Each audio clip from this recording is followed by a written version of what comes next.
L'attestation, ce sont des documents que nous donnons pour attester que quelqu'un est soit né, ou bien il s'est marié, ou bien il réside. C'est un habitat du pays. Pendant qu'un acte, c'est lorsqu'on acte pour une action, quelconque soit la naissance, on est né, on a droit à une acte de naissance. On donne une attestation à la personne maintenant qui a grandi, soit pour lui servir d'une administration quelconque, soit étudiant, ou bien au boulot pour un dossier administratif et consort. On se marie, on a droit à un acte de mariage. Parce que l'acte de se marier doit être sanctionné par un acte de mariage.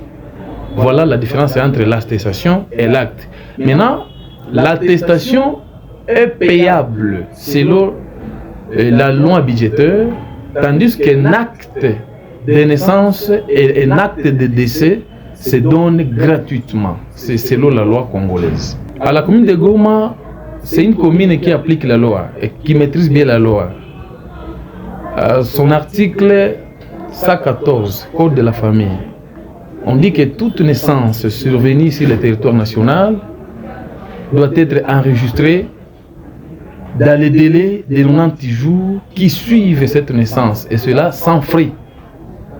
Ici, chez nous, on reçoit les requérants, on les enregistre quand ils sont dans les délais de 90 jours, et on leur livre un acte de naissance pour leurs enfants sans frais, gratuitement, parce que c'est recommandé par la loi.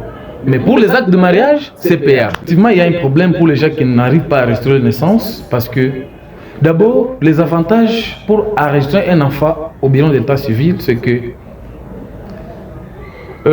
cet acte de naissance donne lieu d'abord à une nationalité des enfants.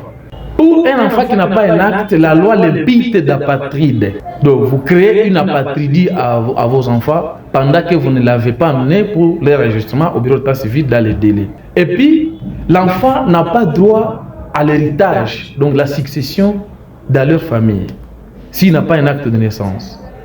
L'enfant n'a pas les identités connues, soit être enfant d'un tel ou tel pays parce qu'il n'a pas un acte de naissance.